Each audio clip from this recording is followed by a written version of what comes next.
नमस्कार। मैं हूं महेंद्र और आप देख रहे हैं द इंटरव्यू टाइम्स। दो फैसलों ने मोदी और अमित शाह की जोड़ी को एक बार फिर सोशल इंजीनियरिंग का बादशाह साबित कर दिया है। छत्तीसगढ़ में एक आदिवासी नेता को मुख्यमंत्री पद पर बैठाना और मध्य प्रदेश में एक ओबीसी नेता यादव जाति से आने वाले मोहन यादव को मुख्यमंत्री पद पर बैठाना, इन दो फैसलों का 2024 के चुनाव में बड़ा असर देखने को मिलेगा। पहले समझते हैं छत्तीसगढ़ में विष्णुदेव साय को जो इन्होंने मुख्यमंत्री बनाया, इसके क्या मायने हैं। दरअसल इस देश में करीब 9%, लगभग 9% आदिवासी जनसंख्या है और बीजेपी आरएसएस जमाने से आदिवासी वोटरों को अपने पक्ष में लाने की कोशिश कर रही थी। मध्य प्रदेश में काफ़ी हद तक इन्हें कामयाबी मिली और छत्तीसगढ़ में भी, जहाँ से विष्णुदेव साय आते हैं, उस पूरे इलाके में आदिवासी वोटरों ने बीजेपी पर भरोसा जताया।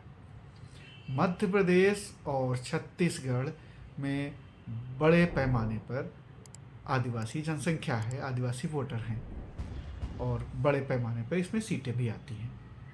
तो विष्णुदेव साय को मुख्यमंत्री बनाने का फैसला बहुत बड़ा मास्टर स्ट्रोक माना जाना चाहिए बीजेपी के लिए, और विपक्ष के लिए एक बार फिर एक बहुत बड़ा झटका है कि मोदी ने और अमित शाह ने बड़े बड़े धुरंधरों को, जो कि मुख्यमंत्री पद के दावेदार थे, उनको किनारे करके सोशल इंजीनियरिंग की और एक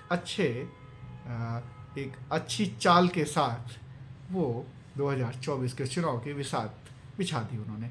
इसी तरीके से हम मध्य प्रदेश समझते हैं। मध्य प्रदेश में इन्होंने मोहन यादव नए चेहरे को लेकर के आए और जिसका किसी ने प्रेडिक्शन नहीं किया था। राजनीतिक पंडितों को इसका अनुमान भी नहीं लगा। टीवी पर बैठ के वो तमाम दूसरे चेहरों पर ये हो सकता, वो हो सकता, ये सब समीकरण बताते रहे, लेकिन किसी को इसका भान तक नहीं था कि मोहन यादव मुख्यमंत्री बनेंगे।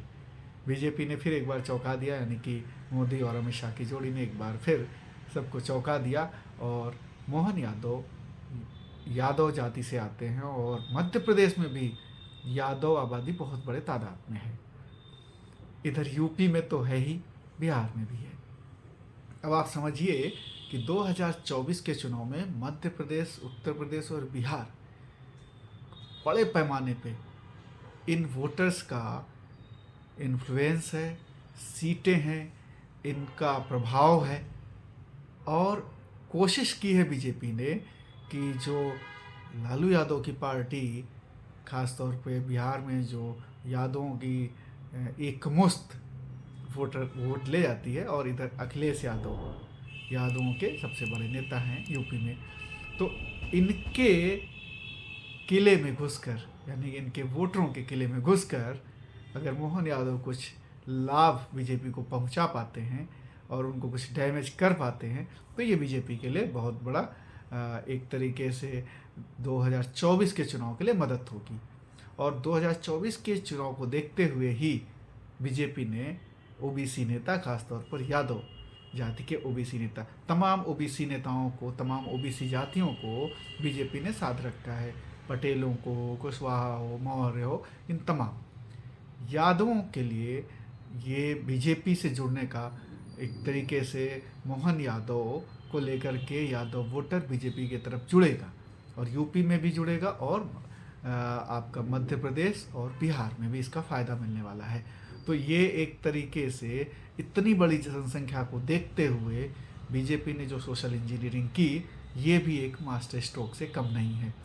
तो ये दो मास्टर स्ट्रोक, ये दो फैसले बीजेपी के लिए 2024 के लिए सफलता की एक सीढ़ी के तौर पर ये आपको आगे देखने को मिलेगा 2024 में, कि ये सीढ़ी इनकी 2024 में प्राइम मिनिस्टर बनाने में कितनी सफल होती है।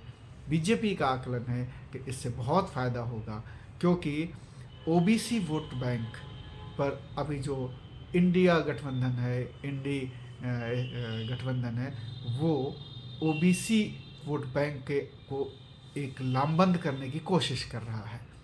और बीजेपी आप देखेंगे जब से मोदी आए हैं, मोदी स्वयं ओबीसी हैं, और मोदी के एक जो रणनीति है कि ओबीसी को इंटैक्ट रखा जाए बीजेपी के साथ।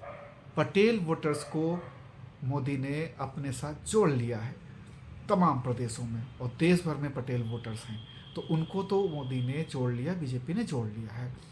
अब इनको था कि दूसरी जो ओबीसी जातियां हैं, जिसमें खास तौर पर यादव, जो कि बहुत बड़ी तादाद में है यादव वोटर, चाहे वो बिहार हो, चाहे यूपी हो, चाहे मध्य प्रदेश हो, उसको जोड़ना था। तो इस एक फैसले ने वहाँ पर सेंध लगाने का काम कर दिया है।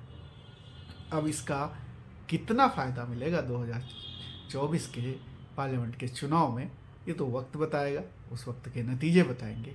लेकिन एक तरीके से ये सोशल इंजीनियरिंग फ़िलहाल तो कामयाब दिख रही है, आगे आने वाले वक्त में पता चलेगा। फ़िलहाल इस एनालिसिस में इतना ही। नमस्कार।